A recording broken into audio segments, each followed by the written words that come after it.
Selamat pagi, selamat hari Minggu. Tuhan Yesus memberkati kita semua. Puji Tuhan, kita boleh hadir, kita boleh bersama-sama datang kepada Tuhan. Kita mengucap syukur betapa baiknya Tuhan di dalam setiap hidup kita. Kita percaya di saat kita lemah, kita terjatuh, Tuhan yang menguatkan kita, Tuhan yang mengangkat kita. Terima kasih ya Tuhan. Kebaikan-Mu yang kami rasakan hingga saat ini ya Tuhan. Mari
Tuhan, kami tahu dunia saat ini diliputi dengan ketakutan.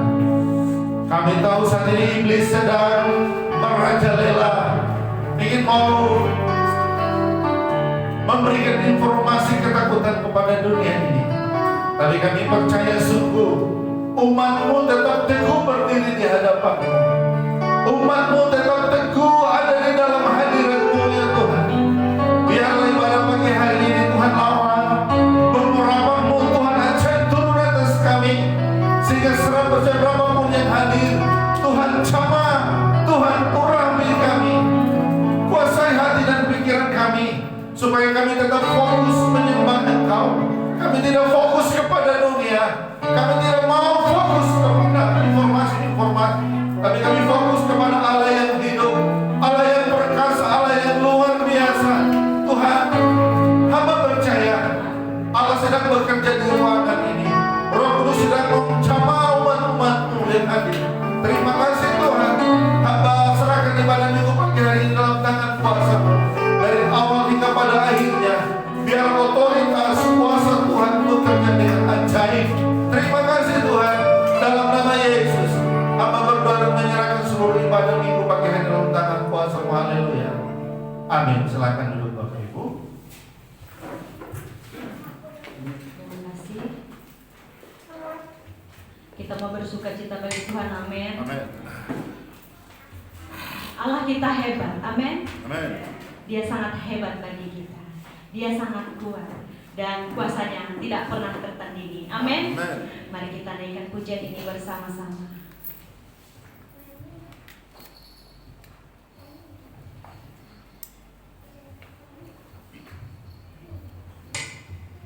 Dengan iman percaya kita mau katakan kepada Tuhan, Allahku hebat. Betapa hebat kasih Tuhan, betapa hebat kuasanya bagi kita.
bangkit berdiri saudara, karena kasih Allah tak berkesudahan.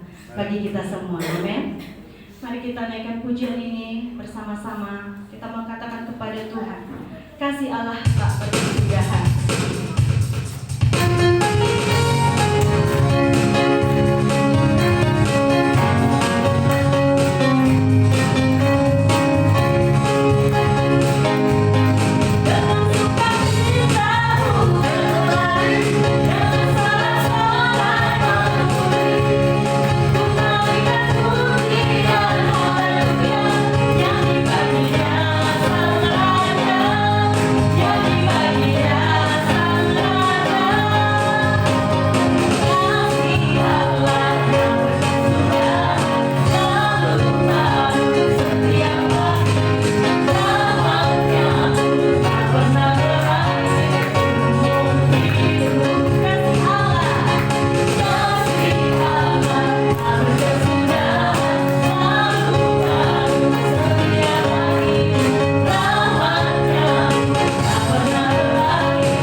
Ciptakan segalanya untuk kita. Mari kita tetap bersukacita di dalam Tuhan. Kita naikkan pujian ini. Langit dan bumi pujilah Tuhan. Semuanya.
kasih Tuhan, tiba saatnya kita mau mendengarkan kesaksian.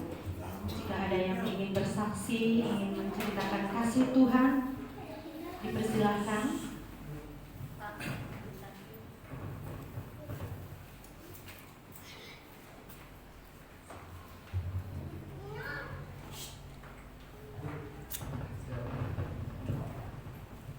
Selamat pagi, Bapak Ibu Gembala yang saya hormati, Pak Elkana.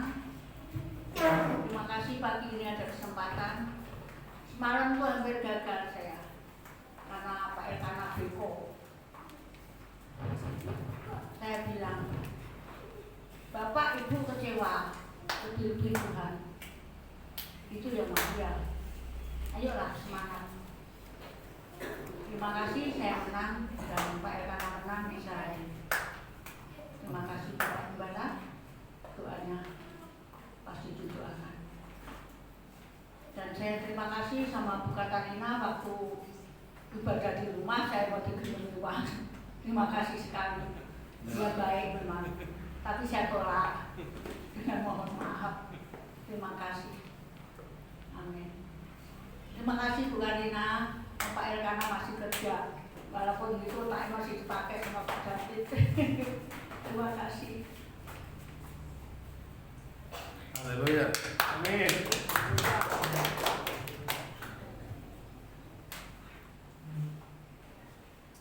Beri kemuliaan hanya bagi Tuhan. Sekali lagi terima kasih buat kesaksiannya Ibu Elkana. Doa yang terbaik untuk keluarga Pak Elkana terutama, diberikan kesehatan selalu dari Tuhan. Tiba saatnya saudara kita mau persiapkan hati kita. Kita mau datang lebih sungguh lagi, lebih dalam lagi. Kita mau menyembah Tuhan pujian kita. Kita mau mendengarkan kebenaran dari firman Tuhan. Kita mendengarkan istilah-istilah. Kami yakin dan percaya Tuhan, ketika kami mendengarkan firman Tuhan, boleh menjadi kekuatan di dalam hidup kami, pengharapan di dalam hidup kami, sehingga hati kami boleh sungguh-sungguh mengandalkan Engkau ya Tuhan.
terkasih.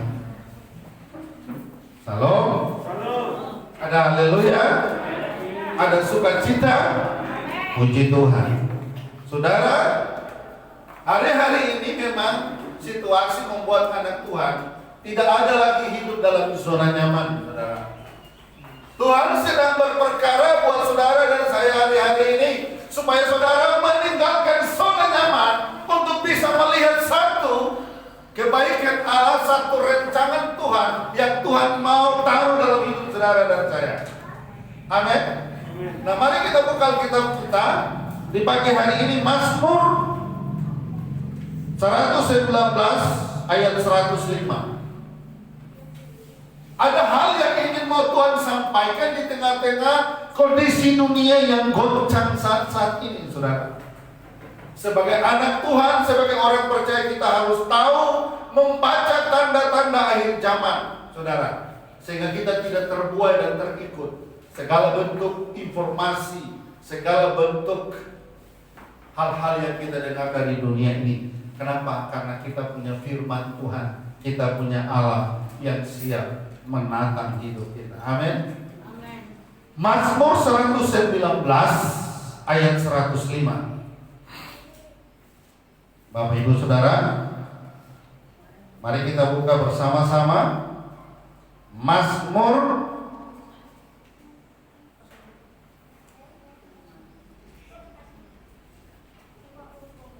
105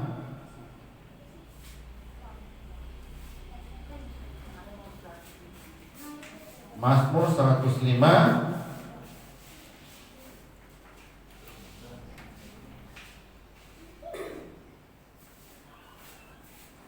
Mazmur 119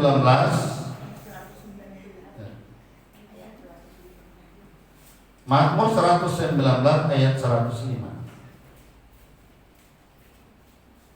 Kalau saudara sudah menemukan, katakan amin. Amin. Baik, saya bacakan buat saudara. Saudara simak betul-betul ayat ini. Begini bunyi firman Tuhan. Firman-Mu itu pelita bagi kakiku dan terang bagi jalanku. Firman-Mu itu pelita bagi kakiku dan terang bagi jalanku. Pagi hari ini saya berbicara tentang pelita, saudara. Kalau kita bicara tentang pelita, maka kita akan mengingat bagaimana di saat zaman kita dilahirkan dulu. Karena pelita itu yang ada hanya di zaman dulu, saudara. Karena kita ingat, kalau ada pelita, kita ingat pada zaman itu kita membutuhkan pelita. Dalam kamus bahasa Indonesia tidak terlalu banyak diuraikan tentang pelita. Hanya dikatakan pelita adalah lampu, dan lampu ini tidak bisa berdiri sendiri, dia harus punya gandengan yang namanya minyak, saudara ya. Jadi kita semua pasti mengingat, dulu saya juga di Ambon, daerah yang terpencil, daerah yang jauh dari kota, daerah yang jauh dari kemajuan, daerah yang jauh dari semua peradaban yang ada, dan saya tahu persis apa itu pelita, saudara. Ada pelita maka ada minyak, saudara. Entah minyak solar atau minyak tanah, harus dilengkapi dengan bahan-bahan ini. Nah, saudara, hari ini saya bicara pelita, saudara. Jadi kalau kita bicara pelita, maka kita ingat zaman anak-anak kita dulu. Dulu orang tua kita menyuruh kalau sudah mulai sore, kita sudah mulai di sore, ayo nyalakan lampu, ya. Ayo nyalakan lampu, keburu malam. Kita mulai mengambil tempat pelita yang kecil. Kita mengisi bahan minyak seadanya, baru kita bakar. Pakai dulu bukan pakai korek yang canggih, pakai kayu tungku itu ya, kita ambil, kita bakarin satu-satu, dan kita taruh di mana tempat yang sudah disiapkan untuk menerangi rumah kita di saat gelap menguasai.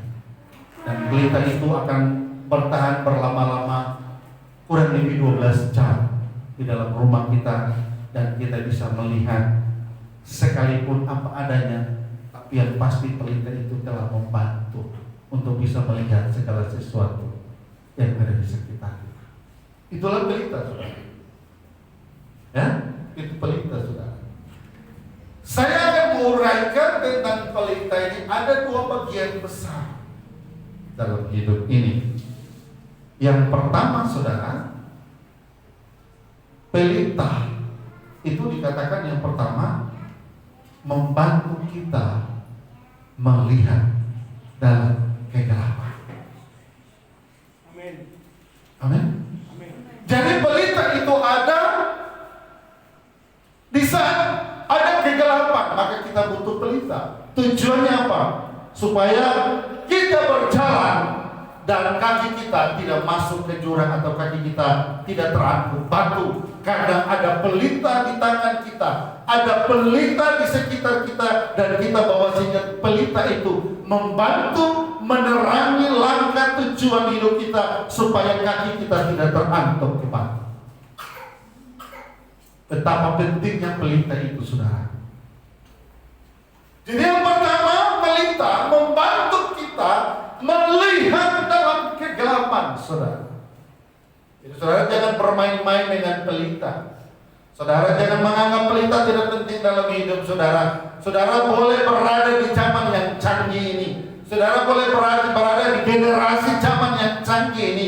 Tapi jangan saudara bermain-main dengan pelita. Karena tanpa pelita atau pelitamu hilang, maka saudara tidak bisa berjalan jauh. Karena saudara akan diliputi kekhawatiran dan kebimbangan dalam perjalanan saudara. Amin. Jadi saudara jangan main-main dengan pelitamu. Pelita begitu penting dan punya peran yang sangat penting dan nyata dalam hidup kita. Siapapun saudara, orang kaya, orang miskin, orang kecil, orang gemuk, orang ganteng, orang jelek membutuhkan pelita di saat kegelapan itu hadir. Oleh sebab itu simak baik-baik. Pagi hari ini khotbah kita tentang pelita yang sangat identik dengan situasi hari-hari ini. Jadi itulah pelita yang pertama tadi, bahwa membantu kita melihat dalam kegelapan. Dan yang kedua, Bapak Ibu Saudaraku, pelita berfungsi menghilangkan rasa takut saat gelap itu tiba. Amin. Jadi fungsi pelita itu menghilangkan rasa takut ketika kegelapan itu tiba. Kenapa? Karena kita mampu menerangi kegelapan itu dengan pelita yang kita miliki. Saya masih kecil dulu, kami di Ambon, desa satu dengan desa yang lain itu cukup jauh, dan seluruh letak desa di pinggir pantai. Nah, jika di malam hari angin laut bertiup itu kencang sekali. Jadi jika pelita kami hanya biasa-biasa saja, hanya paling 2-3 langkah mati karena tiupan angin laut di malam hari begitu kencang. Oleh sebab itu kami sangat mahir membuat pelita, saudara. Ya. Orang yang punya pelita, dia tidak akan pernah ragu untuk berjalan berapa ratus mil pun, dan kegelapan apapun yang dahsyat, dia tidak akan pernah merasa takut. Karena ketika dia melewati kegelapan itu, maka pelita yang dimilikinya akan menerangi alur jalan yang ditempuhnya. Amin. Mari kita sama-sama belajar. Hari-hari ini dunia benar-benar dikacaukan dengan berbagai macam informasi. Yang lagi ngetren sekarang adalah corona. Tidak ada habis-habisnya. Orang percaya bertanya, apakah memang ini kegenapan janji firman Allah? Orang percaya hanya itu. Di luar itu dunia merangkai segala macam bentuk merangkai. Tapi kalau orang percaya, karena firman Tuhan kita sudah menuliskan jauh sebelumnya bahwa akan ada akhir zaman, saudara. Dan akhir zaman ditulis di sana ada begitu banyak peristiwa yang menggoncangkan, mendahsyatkan dunia ini, sehingga apabila anak Tuhan tidak punya kepekaan terhadap suara Allah, dia akan terikut dengan goncangan itu, saudara. Kita butuh pelita. Amin. Saya mau katakan hari-hari ini kata karena positif itu tidak lagi memaknai hal yang baik. Benar ya? Kalau dulu kita mengharapkan positif, kita butuh hal, kita butuh positif.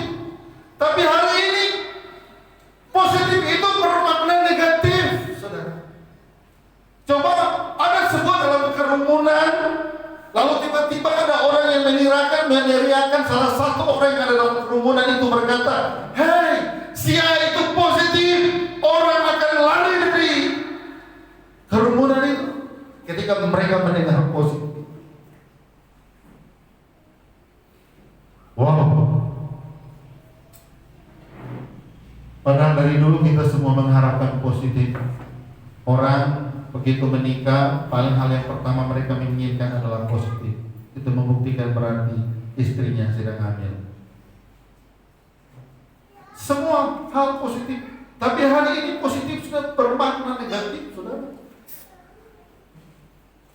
Iblis sedang membuang satu rasa takut dalam situasi dunia ini. Dan iblis mau bukan mencoba dan ingin, iblis punya rencana ingin mau menggagalkan sebuah rancangan Allah yang sempurna yang telah Tuhan taruh dalam hidup saudara dan saya, supaya kita bisa menjadi takut. Dan semua yang diperkarsai Allah dengan begitu luar biasa, iblis mau merubah dan dia ingin mau menghancurkannya, sehingga membuat anak-anak Tuhan tidak punya fokus berjalan sesuai yang Tuhan tentukan. Nah, oleh sebab itu, poin yang kedua dari pelita mengatakan bahwa fungsi pelita itu adalah menghilangkan rasa takut saat kegelapan itu tiba. Dan yang terakhir, saudara, saya mau katakan, pelita adalah firman Tuhan yang hidup, firman Tuhan yang menerangi bahkan menuntun langkah hidup kita berjalan dalam segala hal. Oleh sebab itu kita harus membutuhkan pelita hari-hari ini agar ketakutan itu keluar. Jika saudara sudah memiliki 3 poin dalam hidup saudara, apa yang saudara cemaskan dalam hidup saudara? Apa yang saudara takutkan? Saudara, kalau saudara sudah punya pelita, maka saudara tidak perlu menyalakan ketika siang masih ada. Amin. Adakah orang di siang bolong menyalakan pelita? Nggak ada. Hanya orang stres. Jadi kalau Tuhan sudah memberikan terang dalam hidupmu, Anda masih khawatir, berarti Anda adalah golongan orang yang stres. Amin. Kenapa? Karena Tuhan sudah melengkapi terang dalam hidup saudara. Tuhan sudah memberikan pelita dalam hidup saudara. Selama ada terang, maka tidak perlu kita menyalakan pelita. Jadi jika hari ini saudara masih khawatir, masih bimbang dengan perjalanan hidup saudara, itu membuktikan saudara golongan orang yang stres. Karena hanya orang yang gila, yang stres, yang siang bolong menyalakan pelitanya. Apa yang saudara takutkan ketika saudara berada di dalam hadirat Tuhan? Apa informasi dunia yang jauh lebih dahsyat daripada janji Allah? Apakah informasi saat ini lebih dahsyat daripada pertolongan Tuhan yang Tuhan sudah nyatakan beribu-ribu tahun yang lalu? Tuhan sudah menyatakan bahwa firman itu pelita bagi kakiku dan terang bagi jalanku. Pemazmur menuliskan ayat ini bukan hanya di bibir dan bukan hanya di lidah, tapi pemazmur ini benar-benar merasakan dan bagaimana dia berjalan bersama Allah dan bagaimana pertolongan Allah dalam hidupnya, dan itu nyata bersifat final dalam hidupnya.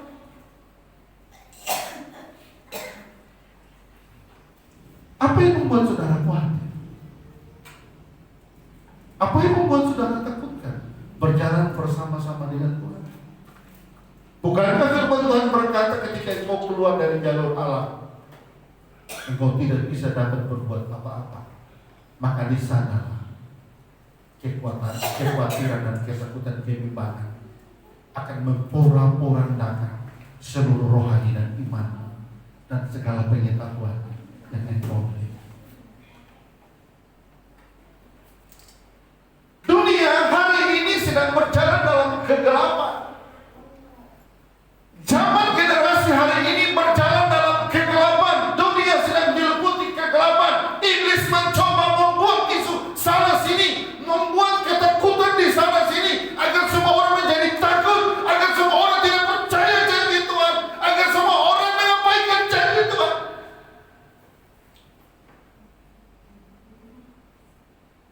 Saya mau katakan, iman itu muncul ketika ada kesulitan menyerang hidup kita.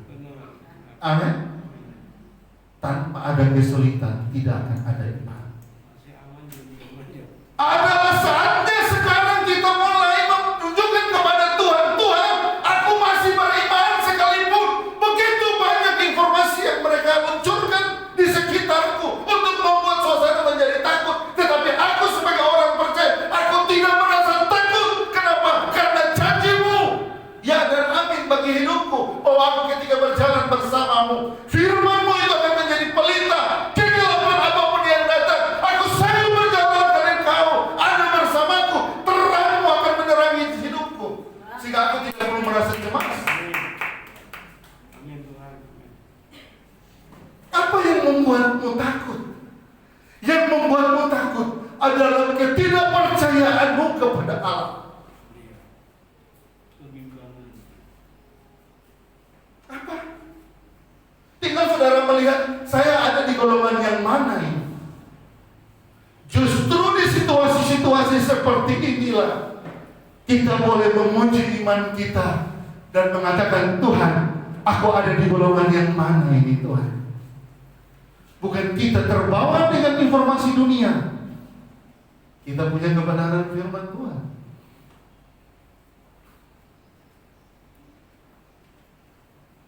Saya selalu mengatakan, Alkitab mengajarkan kepada kita, ketika warga gereja menjadi warga negara, wajib hukumnya kita mentaati seluruh kebijakan pemerintah. Tetapi ketika pemerintah menyentuh keyakinan kita, tunggu dulu. Kenapa? Karena berubah. Ketika pemerintah menyentuh keyakinan kita, maka berubah. Gereja di atas, negara di bawah. Alasannya kenapa? Negara tidak punya Allah, tetapi anak Tuhan punya Allah. Amin. Berikan kemuliaan Tuhan, kemuliaan Tuhan. Negara tidak punya Tuhan. Yang punya Tuhan itu saudara dan saya. Jadi ketika negara menyentuh keyakinan kita, seharusnya negara harus jujur dan terbuka menyampaikan kepada gereja, ini loh kesalahan kami, tolong doain, tolong bawa dalam doamu kepada Allahmu, supaya Tuhan menghalalkan segala bentuk kondisi dan situasi yang saat ini sedang kita alami. Mari kita belajar bersama-sama, agar supaya kita menjadi anak Tuhan bukan hanya di bibir, tapi kita praktekkan dalam hidup kita bahwa kita adalah anak Tuhan. Isu yang digembor-gemborkan kalau masuk di dalam sistem ketatanegaraan kita, dan itu sangat berpengaruh dan kuat sekali pengaruhnya. Karena siapapun yang melawan, itu berarti dia melawan negara. Tapi mari kita dudukkan secara porsional dan profesional situasi ini, bahwa kita punya Allah, kita punya firman Tuhan yang sanggup dan lebih dahsyat dari kebijakan pemerintah. Amin. Oleh sebab itu, dunia saat ini ada di dalam kegelapan. Saudara, orang yang ada di dalam kegelapan, dia tidak butuh mobil, dia tidak butuh duit, dia tidak butuh materi, dia tidak butuh apa. Yang dia butuh itu pelita, yang dia butuh itu terang dalam hidup saudara. Amin.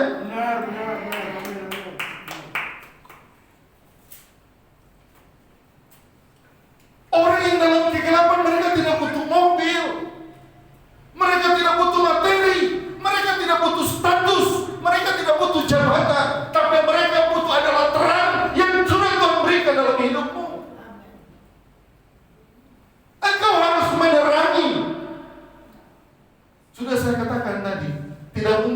siang bolong kita menyalakan pelita. Itu nggak mungkin, saudara.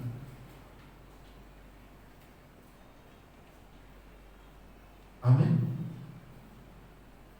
Kalau anak Tuhan sudah tidak punya terang, kalau anak Tuhan sudah tidak punya garam, mau jadi apa?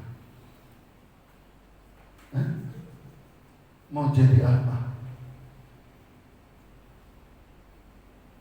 Tuhan membawa saudara untuk menjadi percaya, bukan karena kebetulan. Amin. Orang Israel ketika Tuhan keluarkan dari Mesir, bukan kebetulan, saudara. Bukan kebetulan. Mereka Allah keluarkan dari Mesir, tujuan utama apa? Mereka menyembah Allah yang benar. Yang kedua, orang Israel dikeluarkan dari Mesir, itu tujuan yang kedua apa? Supaya orang Israel mengenal dengan benar Allah yang menciptakan langit dan bumi.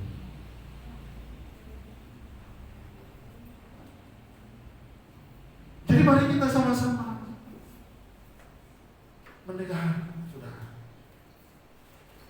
Hari-hari ini memang ketakutan yang begitu dahsyat, yang di backup lagi isu yang sekarang ini adalah penyebaran virus COVID-19 yang ada di India di sana dan merembet sampai kemana-mana. Kita harus perlu lihat takaran rohaninya seperti apa. Apakah mereka berkumpul, mereka berdoa kepada Allah yang benar, atau mereka berkumpul tidak mengenal Allah sehingga virus itu merajalela. Isu ini yang sedang dibawa kemana-mana. Pertanyaannya, bagaimana orang percaya menyikapi kondisi dan situasi ini? Itu pertanyaannya.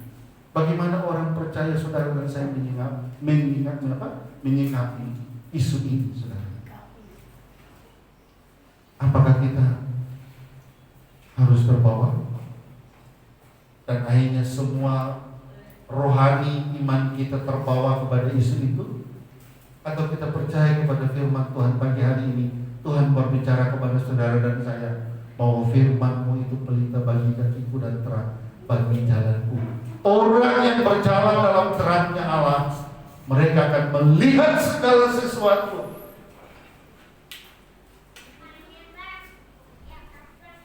Ya? Dan dunia saat ini sedang ada di dalam kegelapan. Dunia membutuhkan terang-Mu. Dunia membutuhkan pelita. Engkau terangi dunia, bukan engkau masuk ke dalam dunia membunuh pelita dan terang. Hati-hati, karena kalau sampai garam menjadi tawar, mau diapain? Ya? Garam menjadi tawar, mau diapain? Hari-hari ini memang Tuhan mau menuntut umat percaya memang harus mati syahid demi kebenaran Allah. Apa saudara takut mati dengan produk untuk menyatakan sebuah kebesaran Tuhan, bahwa di dalam Tuhan kematian adalah keuntungan?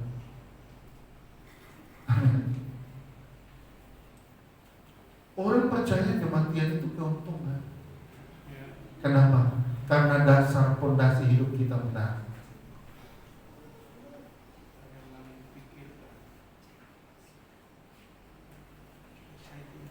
Kenapa kita mau urusan dengan dunia ketika kita mati dengan orang-orang perbincangan bodoh amat?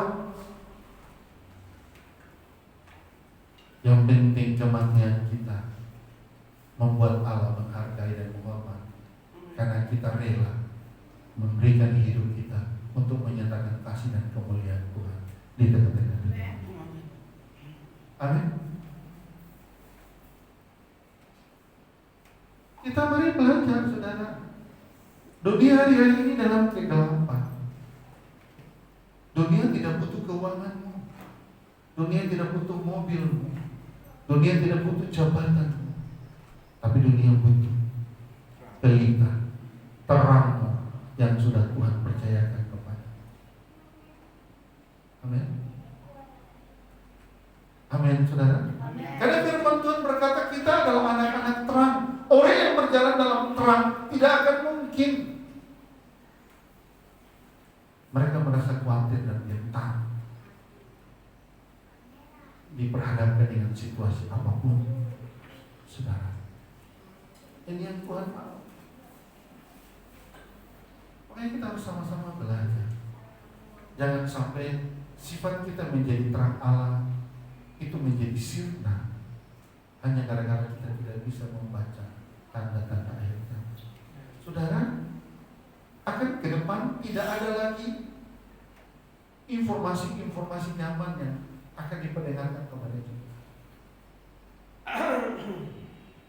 Ya, saudara tahu kapal selam Indonesia yang hilang itu kapal selam yang tercanggih,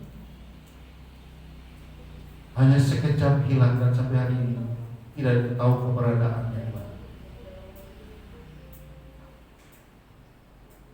Itu membuktikan sepintar dan secanggih apapun persoalan itu, dia butuh keahlian Allah. Amin. Dia butuh kemahakuasaan Tuhan. Amin ya. Bapak Ibu, jika Bapak Ibu ke dokter, Ibu Acu pernah ke dokter ya? Pernah ya? Kita bergantungkan hidup kita kepada dokter dengan harapan hasil diagnosa itu bisa menyembuhkan kita. Saudara perhatikan baik-baik. Ketika dokter sudah memeriksa saudara dan telah mendiagnosa hidup saudara, dokter akan melakukan apa? Membuat resep obat. Ya? Setelah membuat resep obat, saudara akan disuruh nanti apotek yang sudah dirujuk, saudara akan diarahkan ke sana untuk beli obat di apotek itu. Apa kalimat terakhir yang diucapkan dari mulut dokter? Sebelum saudara meninggalkan ruangannya, dia akan pukul bahu pundak saudara dan mengatakan, "Pak, buat berdoa ya, supaya Tuhan sembuhkan." Pertanyaannya, aku bayar kamu mahal-mahal, tapi akhir kalimat mengatakan aku berdoa. Benar ya? Coba mari kita berpikir secara jernih. Ya, aku bayar kamu mahal-mahal hasil diagnosamu, tapi sekarang kamu sendiri setelah kamu sudah terima uang saya, kamu malah berkata berdoa yang kuat ya supaya Tuhan sembuhkan. Ini aku hanya bayar mahal-mahal, hanya ini jawabannya. Kenapa kita tidak berlutut mencari Tuhan? Seorang dokter yang tidak lagi diragukan privasi dan keahliannya pun toh masih membuka peluang kepada kita berdoa kepada Tuhan biar Tuhan sembuhkan. Lalu mungkin banyak itu bayarkan ke kamu, hanya itu jawabannya. Kita tersadar bukan?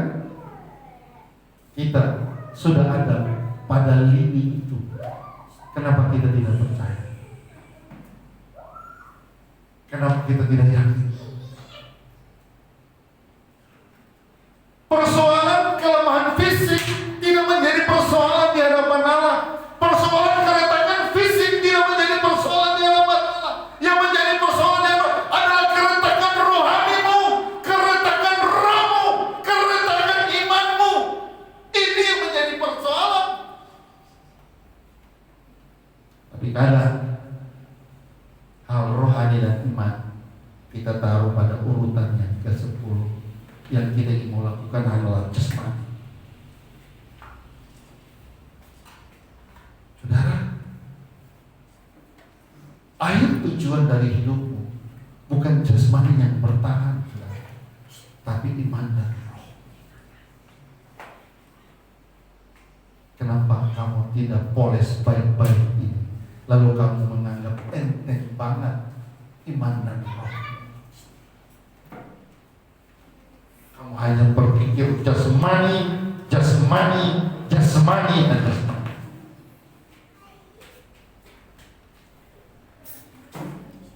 Buktinya hari ini orang yang punya banyak uang hanya corona aja nggak bisa berbuat apa-apa. Dia hanya melihat uangnya di gudang yang tinggi, hanya dia melihat uang geleng-geleng kepala. Kamu nggak bisa berbuat apa-apa. Tapi orang yang sungguh-sungguh di dalam Tuhan, orang yang punya keyakinan teguh dalam Tuhan, dia mampu melakukan gebrakan, dia mampu melakukan terobosan. Bahwa di dalam Tuhan ada pengharapan, di dalam Tuhan ada kekuatan yang baru yang mampu membebaskan kita dari rasa kekhawatiran dan ketakutan yang saat ini sedang dunia gembor-gemborkan, ingin mau merusak satu pekerjaan Tuhan yang sempurna yang telah Tuhan berikan kepada saudara dan saya. Sebagai orang percaya, saya selalu menasihati, mari kita sedikit menghargai janji Tuhan, bahwa janji Tuhan itu ya dan amin dalam hidup kita, daripada isu yang sedang berkembang.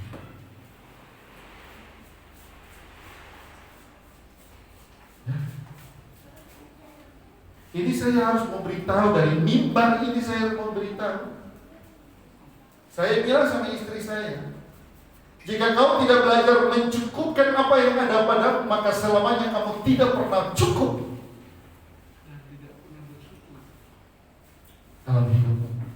Karena kebutuhan itu sifatnya elastis, dia tidak bisa ditentukan dan tidak bisa dibaca. Ya? Belajar mencukupkannya, maka kamu akan merasa cukup dengan apa yang Tuhan beri. Jangan kau merusak pemberian Tuhan yang cukup itu dengan kebutuhanmu yang tidak ada dasar kebenaran, dan kau bentarkan kepada Tuhan seolah-olah itu jauh lebih penting daripada ketaatan dan kehadiranmu di hadapannya. Saya mau bicara, ini bukan sesuatu yang konyol, tapi ini fakta.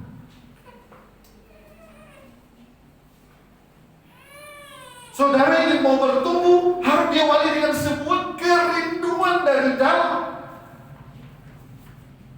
Tuhan bertindak berdasarkan kerinduan.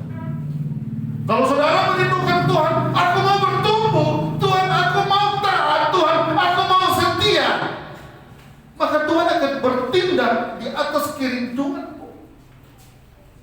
Tapi jika hanya bibirmu berkata Tuhan aku bertumbuh tanpa dibarengi dengan kerinduanmu, saudara tidak akan pernah menikmati lawatan dan hadirat Allah yang besar dalam hidupmu, sehingga engkau tidak bisa menikmati janji-janji Tuhan dalam hidupmu. Mari kita mau belajar. Dunia ini saudara, ini hari ini sudah tidak akan aman. Hanya orang yang bersandar kepada Tuhan, hanya orang yang kuat di dalam Tuhan, hanya orang yang setia di dalam Tuhan, hanya orang yang taat di dalam Tuhan, yang menikmati hidup itu karena dia merasa cukup berjalan bersama Tuhan.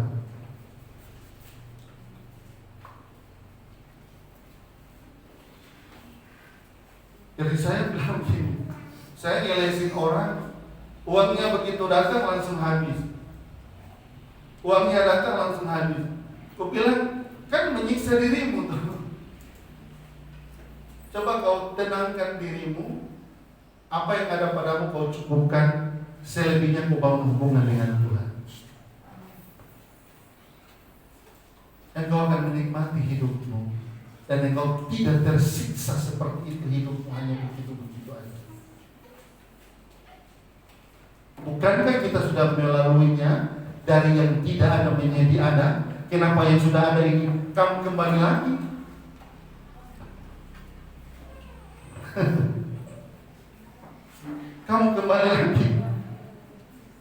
hari-harimu sudah tidak ada lagi perbedaan di mana di saat engkau bersatu dengan Tuhan dan di mana engkau bisa menikmati hidupmu.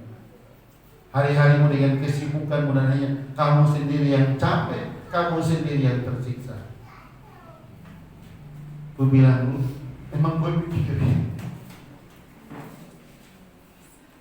Ya, memang hari-hari ini kita harus raja tega. Mari kita mau belajar, saudara.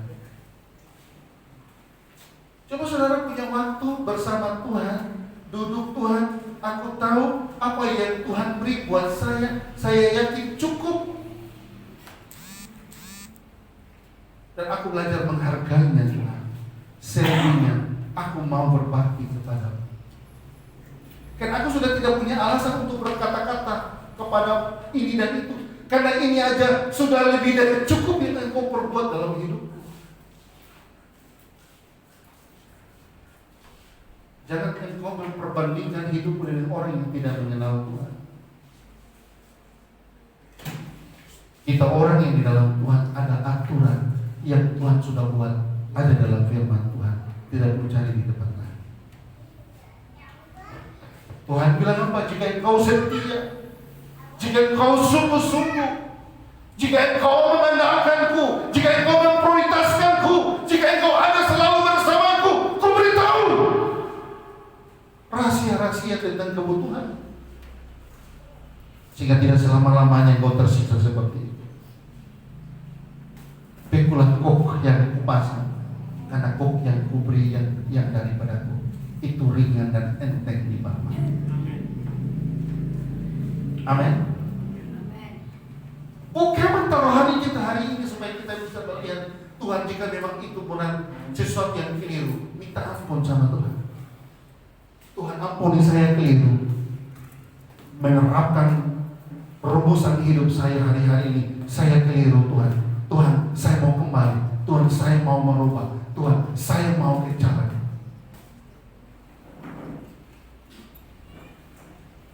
Firman itu pelita bagi kakiku dan terang bagi jalan. Apa sih yang membuat saudara takut? Apa sih yang membuat saudara tidak percaya? Apa sih yang membuat saudara begitu mudahnya goyah? Begitu mudahnya berpaling?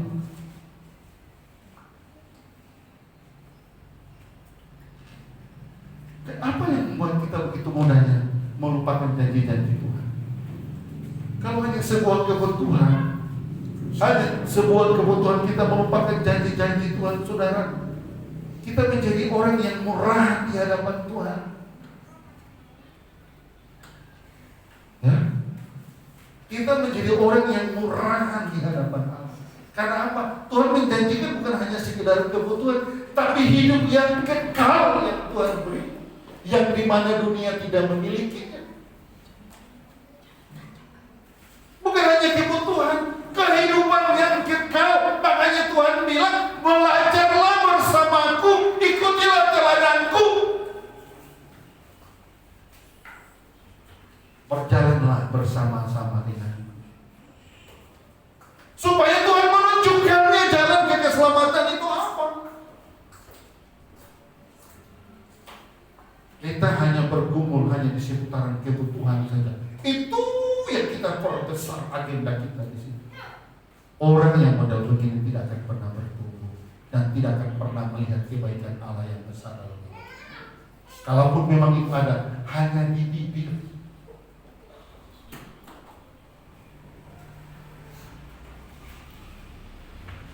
Kenapa ISIS itu bisa berani mati?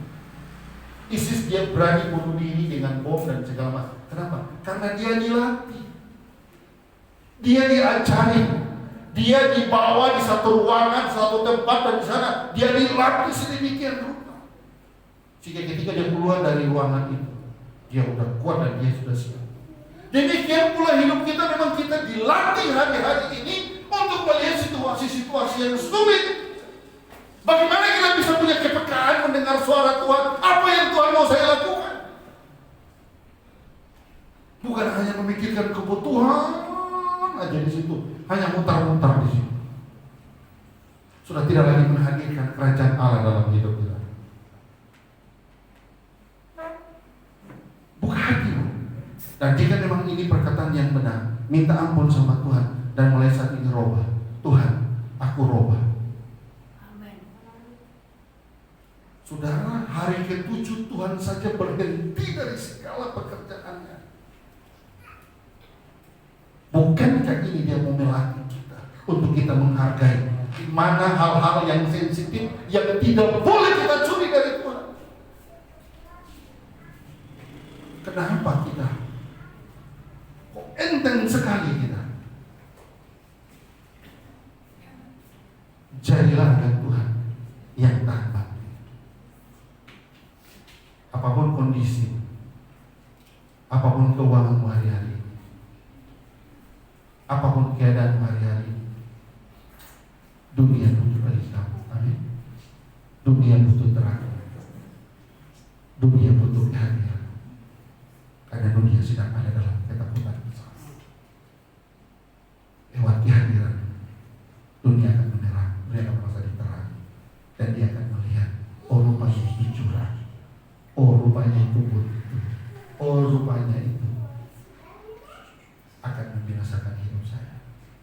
Apapun alasan, Tuhan butuh hidup saudara untuk menerangi dunia. Amin.